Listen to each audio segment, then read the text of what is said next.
Tim, I believe that recently you were prevented from accessing Black Rock, where usually you go to fish and forage at spring tide.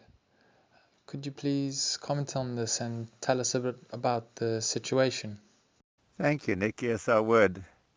I think I'll just share my WhatsApp voice message that I sent to one of the guys that was objecting to us going through their property.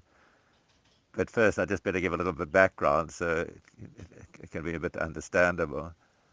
What's been happening is we've been accessing Black Rock, which is the only area in the nearby coastline which still has rich beds of mussels that we like to forage on the spring tide. And we've been accessing it through some private property, where there's a little housing development right on the beach. And folk have been increasingly uncomfortable about us coming through their land, to get there. So they've made issue about it, us going down foraging being a threat to the mussels. And in asking us to stay away for a while, it was rather ironic. The person who was speaking on behalf of that group of people asked me to learn from the San about not over exploiting resources and keeping moving on so resources wouldn't be depleted, which in fact was quite ironic, on two counts. One, the way the San harvested, and they did harvest continuously, especially there at Black Rock. There's a huge midden on the beach, which tells the story of every winter they would camp there and harvest regularly without depleting the mussels.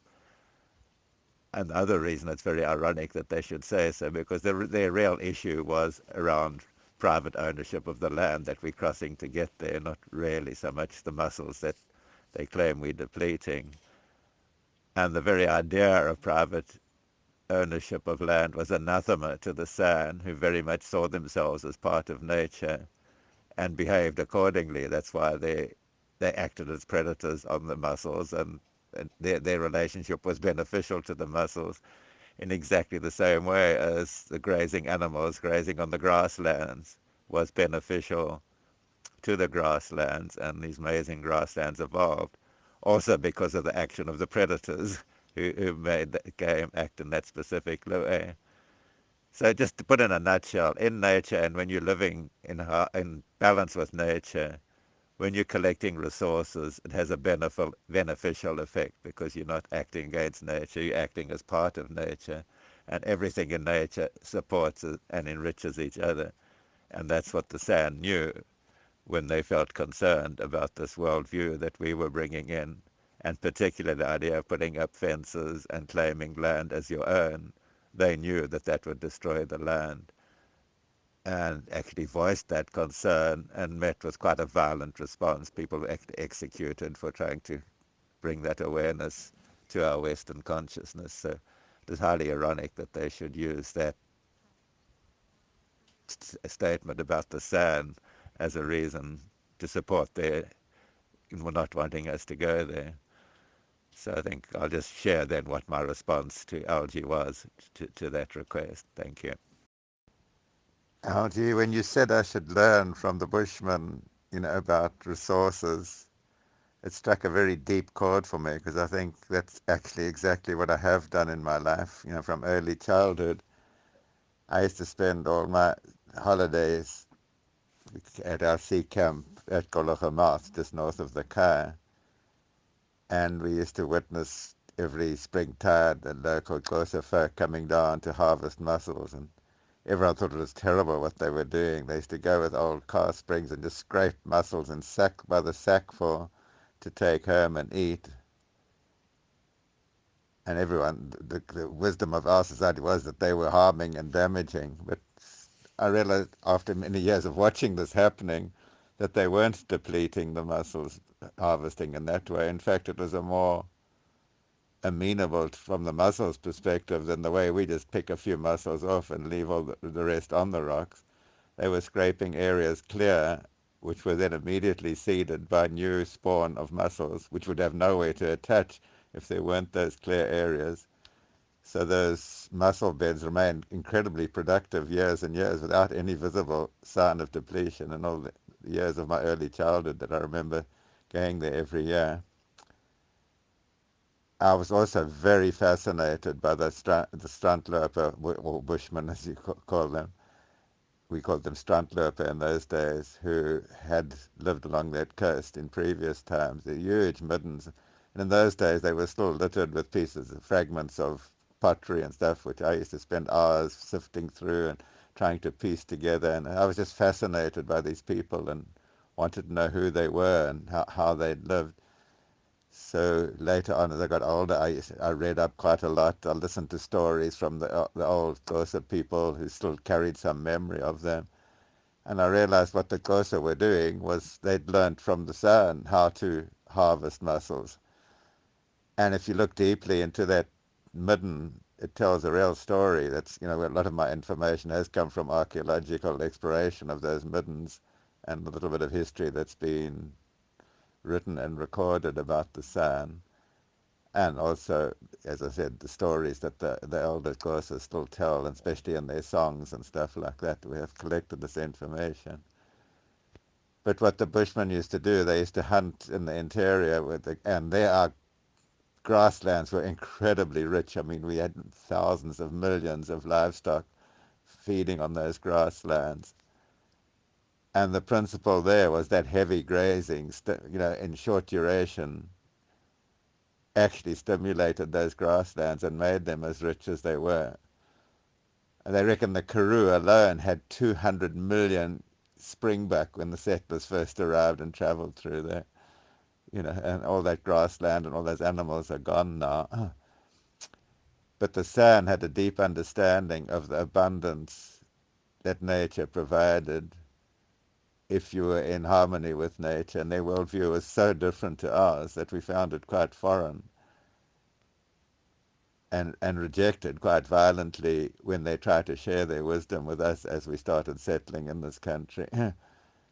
But the Xhosa weren't as antagonistic towards them, and I've discovered that many of the traditional healer lineages still trace their lineage back to the San, who they went to for knowledge of the healing, because these folk had such incredible knowledge of herbs and medicines and how to live a healthy life on this land. So, and it is from them that they learnt this way of harvesting the mussels, which actually benefited the mussels, didn't harm them. But they were only harvesting for food. They weren't commercializing them. They wouldn't sell them.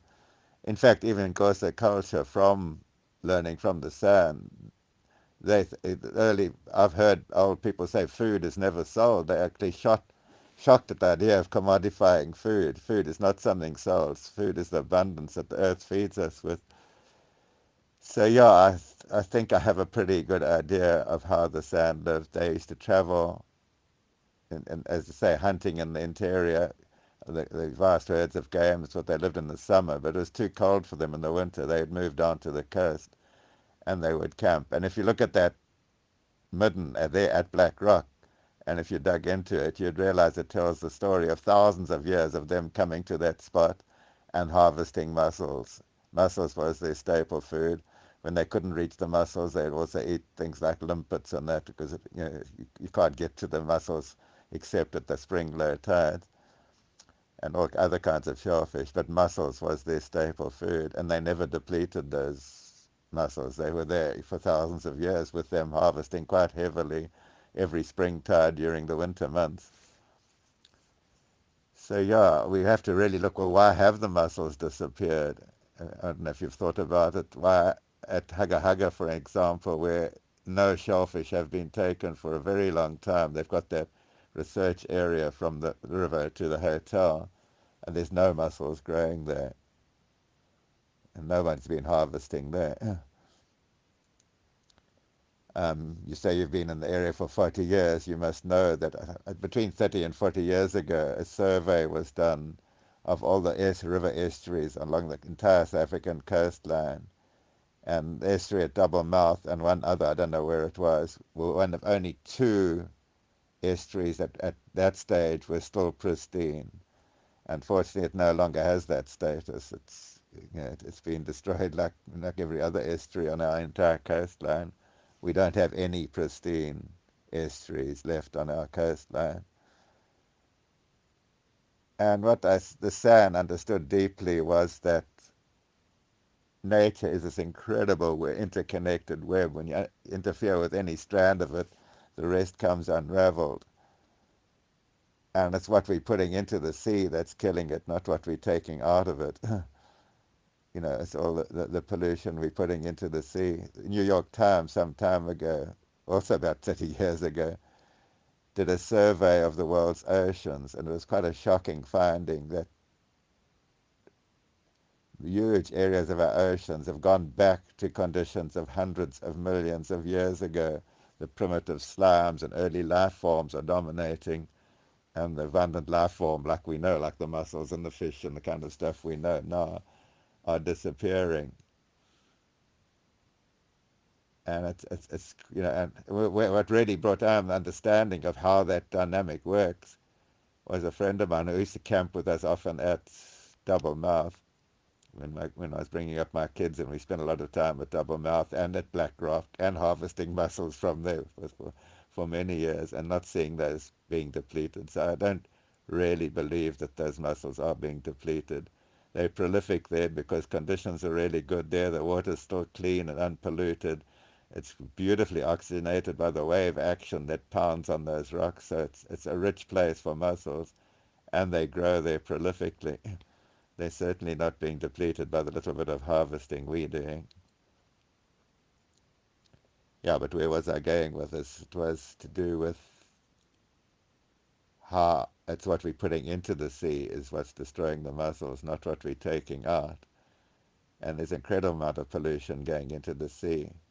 But how powerful the effect of that pollution is came home to me. As I was saying, this friend of mine who used to camp with us at Double Mouth used to keep marine fish. He had a big aquarium in his lounge, and he had to add fresh water every now and then to keep the salinity right, because the water evaporates and the salinity gets too high. And he had a bucket dedicated to only used from his rainwater tank for his fish. He didn't want any detergents or anything in that bucket because he knew that even a slight trace amount of detergent would kill the fish in that tank. And he'd experienced that just from feeding his fish after putting his aftershave lotion on. He'd killed off some fish like that. So he always used to not use the same hand that had put the when he was feeding the fish. Anyway, one day the maid used that bucket to clean the floor with detergent, normal household detergent that we use, Handy Andy, whatever it is, which we think is pretty harmless. And she'd washed the bucket and put it back in its place without him knowing that he'd used it for detergent. So the next time he topped up the rainwater with that bucket, every fish in his tank died. So think of the incredible, I mean, that's just a tiny trace amount, and that just brought home to me the tons and tons that we're flushing into the ocean every year. That is what's destroying our stocks, not only of fish, but particularly mussels, which are filter feeders and quite high up, on the succession state. They can't handle pollution like things like crayfish. They thrive, they scavengers, they can still thrive on it. But mussels can't. They need pure, clean water to survive. And Double Mouth is one of the few places, Black Rock is one of the few places that still has pure, clean water. If you go anywhere west of that, you encounter the pollution from the Parliament Farm, the pollution from the hotel, the detergents and that going into the sea. And that's why you don't find mussels down there. So yeah, I appreciate your advice is given facetiously, but I think I've taken it and heeded it. Unlike our ancestors, unfortunately, who violently rejected when the San tried to share their wisdom about how to live in this land and to live in balance with nature. People who tried to share that information were executed. And I don't know if you know that it was only in the 1930s that the last license was issued, a hunting license to hunt San. That's how violently we rejected them and what they stood for. So yeah, I just thought I'd just put in my penny's worth. Thank you.